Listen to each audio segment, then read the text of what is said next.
요엘서는 재앙 앞에 선 한 민족이 하나님께 돌아서는 이야기입니다. 저자는 브두엘의 아들 요엘 선지자이며 기록 시기에 대해서는 학자들 사이에 이견이 있지만 전통적으로 기원전 9세기경 유다 왕국 시대 예루살렘에서 기록된 것으로 봅니다. 이 책은 유다 백성들에게 쓰였습니다. 메뚜기 때의 대재앙을 목격한 사람들, 두려움과 절망 속에 있는 사람들에게 선지자는 외칩니다. 지금이라도 돌아오라. 핵심은 단 하나입니다. 재앙은 끝이 아니라 돌아오라는 초청이며 하나님께 돌아오는 자에게 회복과 성령의 부어주심이 약속되어 있다는 것입니다. 이제 이야기는 메뚜기 떼가 뒤덮은 땅에서 시작됩니다. 1장 시작합니다. 요엘 1장 재앙의 현장. 땅이 울부짖다. 땅이 텅 비어버렸습니다. 밭의 곡식이 사라지고 포도밭이 황폐해졌습니다. 메뚜기 떼가 몰려왔습니다. 팥중이, 메뚜기, 늪, 황충. 물결처럼 밀려온 그것들은 들판의 모든 것을 먹어치웠습니다.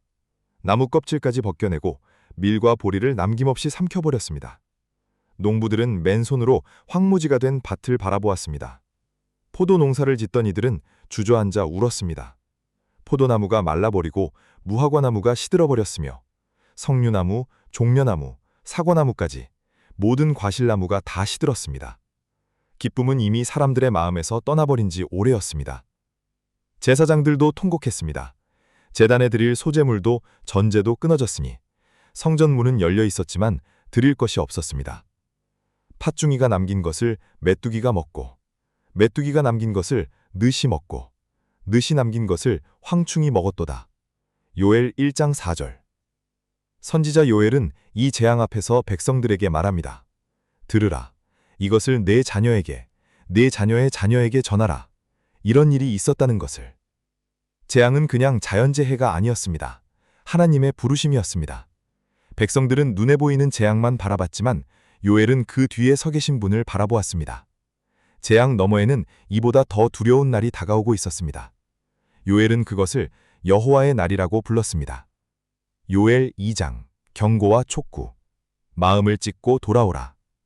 시온에서 나팔을 불며 나의 거룩한 산에서 경고의 소리를 질러 이 땅 주민들로 다 떨게 할지어다.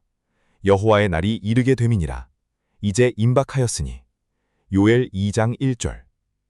북쪽에서 강대한 군대가 몰려오는 것처럼 그날은 크고 두렵습니다.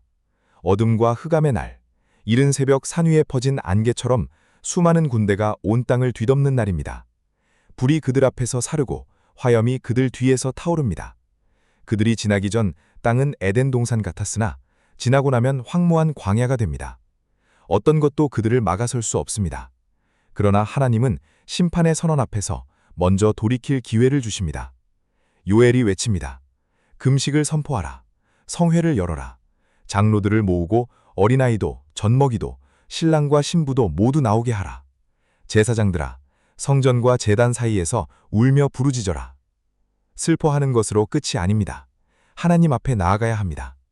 옷을 찢는 행위, 즉 외적인 의식이 아니라 마음 깊은 곳에서 터져나오는 진심 어린 회개가 필요합니다.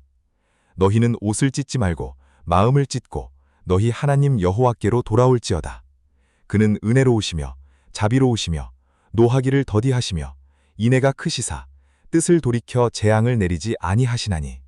요엘 2장 13절. 백성이 돌아서면 하나님이 응답하십니다. 메뚜기 떼를 쫓아내시고 북쪽에서 온 군대를 메마른 땅으로 몰아내십니다.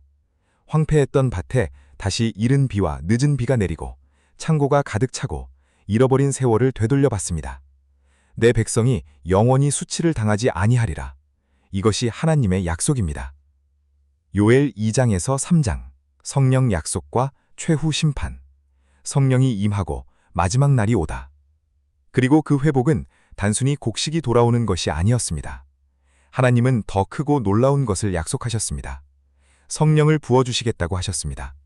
아들과 딸이 예언하고 노인은 꿈을 꾸며 젊은이는 이상을 볼 것이라고 하셨습니다. 종이든 자유인이든 남자든 여자든 누구에게든 성령이 임하는 날이 올 것이라고 하셨습니다. 신분의 벽이 무너지고 나이의 경계가 사라지는 날, 하나님의 영이 온 백성 위에 임합니다.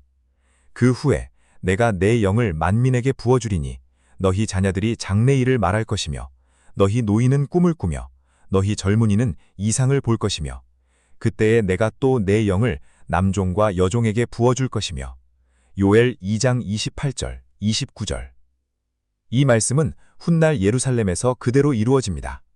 오순절날 성령이 제자들 위에 임했을 때 사도 베드로는 바로 이 요엘서 말씀을 인용합니다. 이것이 선지자 요엘을 통하여 말씀하신 것입니다. 메뚜기 떼의 재앙 속에서 나온 작은 책 한 권이 수백 년 뒤 성령 강림의 예언이 되었습니다. 요엘은 자신이 살던 시대의 재앙을 바라보았지만 그의 말은 훨씬 먼 미래를 향하고 있었습니다. 요엘의 마지막 말씀은 최후의 심판에 대한 것입니다. 모든 민족이 여호사밧 골짜기로 모이고 하나님이 친히 심판하십니다. 낫을 들라, 포도주 틀을 밟으라. 심판의 날은 추수처럼 옵니다. 그날에 해와 달이 어두워지고 별들이 빛을 잃습니다. 온 세상이 흔들립니다. 그러나 그 모든 혼란 속에서도 하나님의 백성에게는 피난처가 있습니다. 여호와께서 시온에서 부르짖으며 예루살렘에서 목소리를 내시리니 하늘과 땅이 진동하리로다. 그러나 여호와께서 그의 백성의 피난처, 이스라엘 자손의 요새가 되시리로다. 요엘 3장 16절. 요엘서는 짧습니다. 3장 73절. 그러나 그 안에 담긴 이야기는 놀랍도록 넓습니다. 재앙에서 회복으로, 심판에서 성령 강림으로, 현재의 고통에서 마지막 날의 소망으로 흐릅니다. 요엘은 메뚜기 떼가 뒤덮은 황무지를 바라보면서도 하나님이 반드시 회복시키신다는 것을 믿었습니다. 그 믿음이 그의 목소리를 담대하게 만들었습니다. 재앙은 끝이 아닙니다. 하나님은 여전히 오늘도 부르고 계십니다. 지금이라도 마음을 찢고 내게로 돌아오라고. 감사합니다.